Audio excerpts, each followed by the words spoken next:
안녕하세요. 레버리지 상품 투자로 여행을 원 없이 다니고 싶어하는 욕망덩어리 TQQQ SOX의 설계자입니다. TQ와 속슬이 너무 겹치는 면이 있어서 비트코인 2배 선물 추종 상품도 최근에 다시 보고 있는데 코인만 내려가는 걸 보니 너무한 거 아니냐는 표현이 딱 생각났습니다.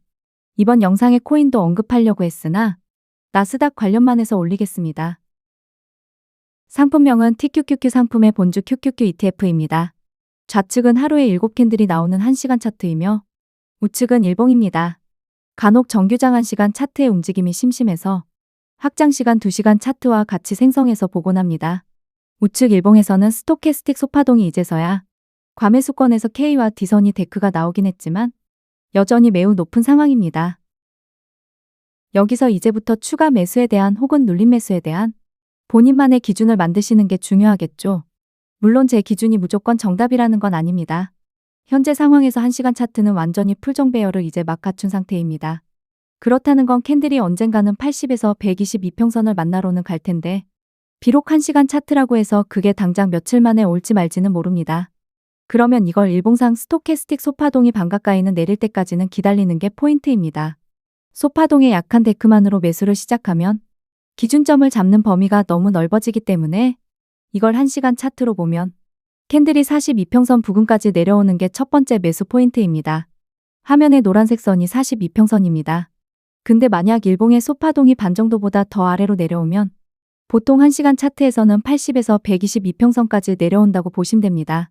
그러니까 일봉의 소파동이 데크가 나와서 얼마나 내려왔다가 위로 다시 쏠지는 모르기 때문에 이걸 가격대로 파악하기 위해서 1시간의 녹색 파동이 일봉의 소파동을 선행하기 때문에 1시간 차트의 정배열을 기준으로 42평선에서 1차 매수, 거기서 반등에 실패하면 다음으로 갈 곳이 80에서 122평선이니까 거기서 2차 매수 이런 식으로 순차적으로 매수받으면 된다는 얘기입니다.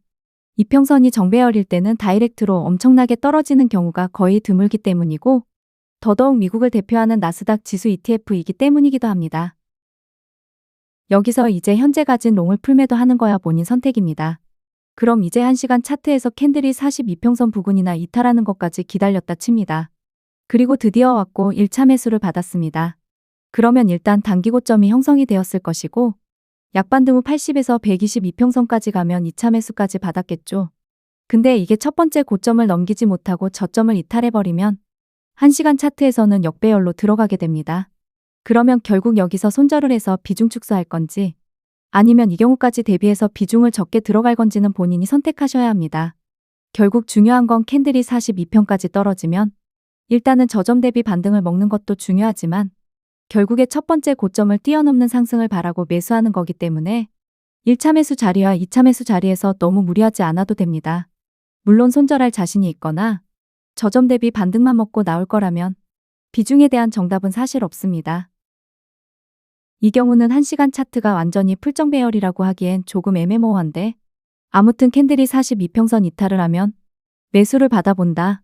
그런데 첫 번째 고점을 못 넘긴다면 추세가 하락으로 전환되는 거기 때문에 그 다음은 어떻게 대처할 건지 빠른 판단이 되어 있어야 한다. 항상 상승보다 하락을 먼저 대비하면 시장에서 오래 살아남을 수 있다라는 게 제 생각입니다.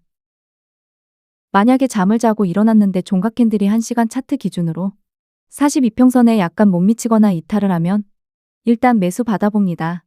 거기서 밀리면 80에서 122평선이겠지. 이렇게 생각하면 대응하는 게 좀 더 수월하겠죠. 또한 42평선이라고 해서 무조건 비중 세게 들어가지도 않을 것이고 결국 추세의 연속은 고점을 돌파할 때니깐 결국 얼마나 기다릴 인내심이 있냐 없냐의 싸움입니다. 일봉의 소파동이 과매수권에 들어가고 나서 빠른 시간 안에 내려오는 경우도 있지만 오랜 기간 과매수권에서 안 내려올 때도 있기 때문이죠. 근데 언젠가는 내려옵니다. 아무리 오래 과매수권에도 있다고 해도 일본 기준 10캔들 안에는 내려옵니다. 결국 내가 소파동이 반 정도 내려오는 걸 기다릴 자신이 있냐 없냐가 문제겠죠. 현재 소파동이 데크가 나오긴 했으나 아직도 과매수권에 위치해 있기 때문에 월요일에 만약 1시간 차트 기준 42평선을 터치한다고 해도 바로 위로 또 싸버릴 수도 있는 겁니다. 그렇기 때문에 풀매도 하고 싶은 욕심을 저는 참는 편이긴 합니다. 캔들의 흐름을 익히시면 좋습니다. 캔들이 언젠간 42평선 부근에 내려온다. 근데 그걸 일봉으로 하려니깐 너무 오랜 시간을 기다려야 할지 모른다. 그래서 좀 더 타이트하게 제 기준에서는 1시간 차트로 줄였을 뿐이다.